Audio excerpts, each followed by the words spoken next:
A explosão do comércio eletrônico nos últimos anos trouxe consigo desafios logísticos de grande magnitude. Entre eles, destaca-se a chamada última milha, a etapa responsável por levar o produto do centro de distribuição até o consumidor final. Diversos estudos indicam que essa fase pode representar entre 50% a 65% de todo o custo logístico de transporte. Essa expansão acelerada amplia a pressão sobre os operadores logísticos para atender uma demanda crescente por entregas rápidas, confiáveis e eficientes. Diante desse contexto, cresce o interesse em modelos alternativos de distribuição. A comparação entre a entrega domiciliar direta e os pontos de retirada conhecidos como lockers e PUDOs emergem como um dos debates mais relevantes no campo da logística urbana. Globalmente, entre 2 a 10% das entregas domiciliares falham na primeira tentativa, seja por ausência do destinatário, seja por dificuldades de acesso.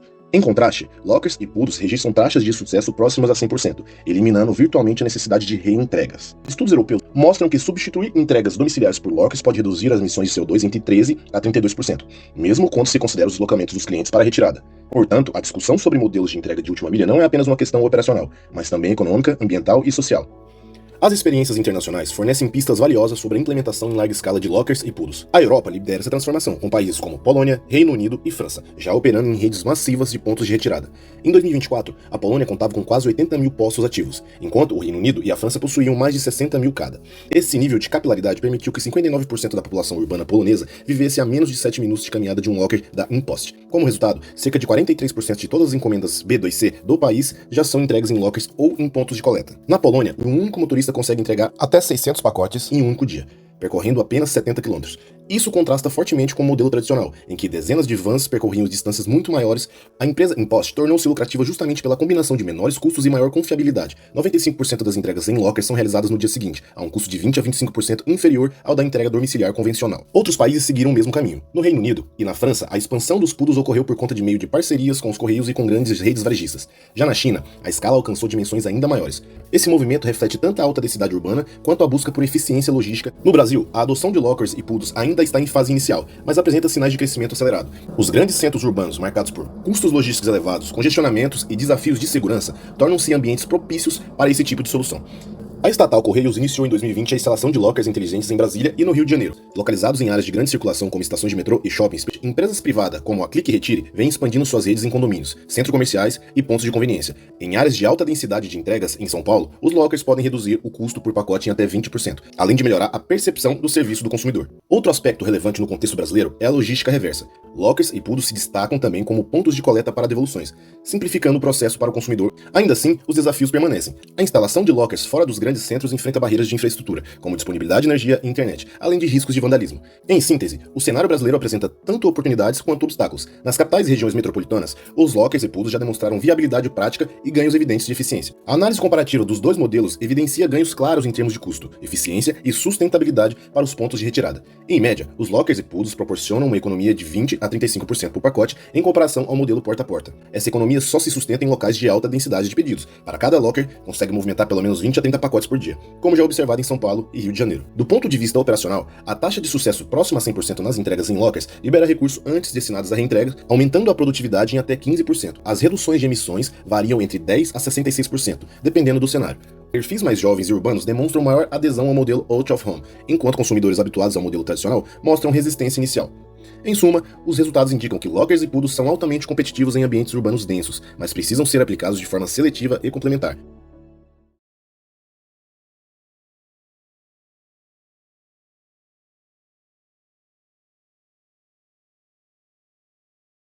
A análise comparativa até então avaliou os dois meios de logística de última milha: as entregas domiciliares, door-to-door, onde os produtos chegam até o consumidor final, e as coletas via lockers e PUDOs, onde o consumidor final se desloca até o produto. Destacamos na análise o ponto mais detrimental da alternativa door-to-door, que no caso é o custo de transporte doméstico, que é o rodoviário. Ou seja, mesmo para produtos importados, que representam um grande volume do e-commerce, o transporte rodoviário da operação em território nacional representa de 50% a 60% do custo logístico, mesmo quando a gente inclui os custos de frete internacional e das operações portuárias. O nosso estudo parte de um problema real na logística portuária.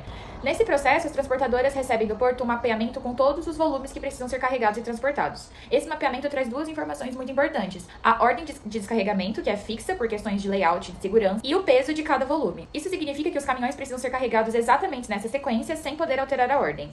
Essa restrição é o que torna o problema interessante no ponto de vista de otimização. Além disso, as transportadoras operam com diferentes tipos de veículos, como o LS, os quarto-eixos e o rodotrem. cada um com capacidades e pesos mínimos tarifáveis distintos. O peso mínimo tarifável é muito importante, porque mesmo que o caminhão não esteja completamente cheio, o frete vai ser cobrado como se ele estivesse cheio. Então, um carregamento mal distribuído pode gerar custo extra sem necessidade. O grande desafio é determinar a melhor forma de agrupar os volumes nos caminhões, respeitando a sequência de descarregamento, as capacidades e os pesos mínimos tarifáveis, de modo a tentar minimizar o peso total faturado e, consequentemente, minimizar o custo de transporte. Esse tipo de problema é muito comum na logística real e tem impacto direto em custos operacionais e na eficiência das empresas. Para lidar com todas essas restrições e buscar a solução mais econômica, aplicamos métodos da pesquisa operacional, mais especificamente um modelo de programação linear em Python. Essa abordagem permite simular diferentes combinações e encontrar o plano ótimo de carregamento de forma automatizada e reprodutível. Então, conforme o problema foi contextualizado, né, agora eu vou abordar como é que a gente propõe resolver o problema na prática. Fica mais fácil de entender se a gente se coloca no lugar de um importador de e-commerce. Eu teria o meu fornecedor fora do país e teria meus canais de venda aqui no Brasil. Eu teria que contratar um transporte marítimo internacional, modal com aviário, e arcar com essas despesas. O produto ia chegar aqui no Brasil, então, e teria que nacionalizar o produto. Eu teria que arcar com as despesas de nacionalização, né, o imposto de importação, ICMS de importação, etc. E aí, eu, então, contratar uma transportadora para fazer a coleta desse produto, ou no armazém do porto, ou no armazém na retroárea do porto, por exemplo. E aí esse produto vai ou ser distribuído diretamente para o cliente final, ou vai para um centro de distribuição, e do centro de distribuição ele é distribuído.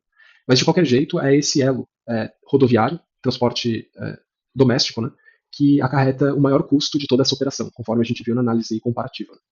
Então, o modelo que a gente está propondo aqui, ele visa justamente minimizar esse custo operacional, mas ele precisa de alguns parâmetros de entrada. Esses parâmetros geralmente são fornecidos pela transportadora e pelo operador portuário. Na parte da transportadora, a gente recebe a disponibilidade de frota, ou seja, a quantidade de cada tipo de veículo, né, seja rodotrem, LS, quarto eixo, etc., que a transportadora tem disponível na janela de coleta. E da parte do operador portuário, a gente recebe um mapeamento de carga. Esse mapeamento consta o peso, a dimensão e a ordenação dos volumes que precisam ser carregados na operação. Essa ordenação é importante e precisa ser respeitada porque ela está relacionada a restrições logísticas do porto. Então, o porto só consegue descarregar do armazém portuário nessa ordem específica. Então, ainda da parte do operador portuário, curiosamente, a gente recebe a capacidade de peso de cada tipo de veículo da transportadora. Por questão de legislação, é o operador portuário que define qual é o peso máximo que cada tipo de veículo da transportadora pode deixar à área do porto. Então, finalmente, da parte da transportadora, a gente recebe o peso mínimo tarifável por tipo de veículo. Esse é o peso mínimo cobrado do cliente, mesmo que o veículo esteja sendo subutilizado. Então, é justamente esse peso mínimo que dá margem de otimização para o problema. Né? Porque se eu tiver uma composição ruim, eu vou estar subutilizando os veículos e pagando por bastante peso morto. Então, dado esses parâmetros de entrada, o que o modelo faz é bastante simples. Ele basicamente decide em quais veículos vão ser alocados quais volumes e quais tipos de veículo e quantidade por tipo vão ser utilizados na operação.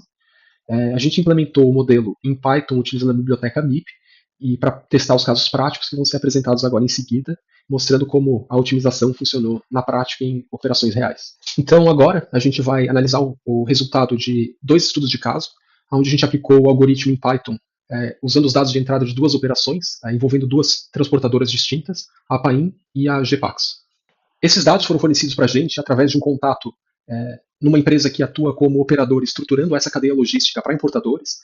Então, conforme os dados foram fornecidos, aqui é o primeiro estudo de caso envolvendo a transportadora Paim. A gente recebe, então, da parte do operador portuário um mapeamento de carga constando 15 volumes, o peso médio por volume é aproximadamente 7,5 toneladas, e o porto de origem é o porto de Itapoá, em Santa Catarina. E da parte da transportadora, a gente recebe a disponibilidade de frota. Nesse caso, eles não tinham restrição quanto à quantidade de veículos disponíveis, por ser uma transportadora grande e uma operação relativamente pequena, mas eles tinham esses veículos, tipos de veículos disponíveis na janela de coleta. A capacidade de peso de cada veículo é definida pelo operador portuário e o peso mínimo tarifável definido pela transportadora. Então aqui está o resultado do algoritmo considerando os dados de entrada dessa operação. Ele conseguiu encontrar o ótimo global, ou seja, minimizou o custo da operação. Se a gente estivesse tentando estruturar essa operação para um importador, a gente teria conseguido encontrar o menor custo operacional. E nesse caso coincidiu com a operação que foi estruturada pelo operador e praticada pela transportadora. Então esse é o segundo estudo de caso, envolvendo a transportadora GPax. O porto de origem nesse caso era o Porto de São Francisco do Sul. No mapeamento proveniente do operador portuário também constavam 15 volumes, porém de pesos diferentes. E da parte da transportadora, a disponibilidade de frota era parecida, porém constavam veículos com capacidade de peso e peso mínimo tarifáveis diferentes. Né? Então aqui o resultado do algoritmo considerando os dados de entrada dessa operação. Ele também conseguiu encontrar o ótimo global, ou seja, nesse caso também minimizou o custo operacional. e também coincidiu com a operação que foi proposta pelo operador e a praticada pela transportadora nesse caso. Então, em resumo, na nossa análise comparativa entre as duas alternativas para logística de última milha, né, entrega domiciliar e os pontos de retirada, o que mais pesou foi o alto custo do transporte rodoviário na alternativa da entrega domiciliar. Ou seja, poderiam ser feitas tentativas para minimizar o impacto negativo que o transporte rodoviário tem na alternativa da entrega domiciliar, principalmente considerando que essa alternativa, provavelmente por mais um tempo, vai ser a alternativa predominante em países como o Brasil. Apesar das vantagens robustas dos modelos de pontos de retirada, é importante reconhecer suas limitações. Em áreas rurais ou cidades pequenas, onde a densidade de pedidos é baixa, os lockers podem se tornar economicamente inviáveis. Outro aspecto é o custo de infraestrutura. Montar uma rede de lockers exige capital, manutenção constante e conectividade confiável. Há também desafios regulatórios e operacionais. A falta de interoperabilidade entre redes públicas e privadas reduz a eficiência. Além disso, o hábito de esperar pela entrega em casa ainda é forte, especialmente entre consumidores mais idosos. A dimensão social é crucial. Idosos, pessoas com deficiências ou moradores de áreas isoladas precisam manter a opção de entrega domiciliar. Com base nas evidências, algumas recomendações se destacam. A expansão deve ser gradual e acompanhada de monitoramento. Parcerias multi-ator são fundamentais. Correios, transportadoras, grandes varejistas e governos podem compartilhar responsabilidades, reduzindo custos e ampliando a capilaridade. A tecnologia é essencial para oferecer rastreabilidade unificada e otimizar as rotas, aumentando os ganhos ambientais e operacionais. Campanhas educativas e incentivos como os descontos ou cupons podem acelerar a adesão, destacando benefícios como redução de emissões e segurança. Também é importante alinhar essas iniciativas a políticas públicas de mobilidade e sustentabilidade. Para orientar gestores, o framework decisório propõe 4 fatores críticos: densidade de entregas, taxa de falhas, segurança e custo-benefício. Assim, a decisão não deve ser binária, mas contextual. Nas capitais e regiões metropolitanas, o ideal é expandir lockers integrados a rotas híbridas. Em cidades médias, combinar lockers centrais com pontos parceiros. E em áreas rurais, manter a entrega domiciliar direta. A última milha está no centro do debate logístico global. Ao analisar custos, eficiência, sustentabilidade e aplicabilidade, fica claro que lockers e PUDOs representam uma alternativa poderosa, mas seletiva. O futuro da logística será híbrido, unindo diferentes modalidades para oferecer eficiência, flexibilidade e inclusão.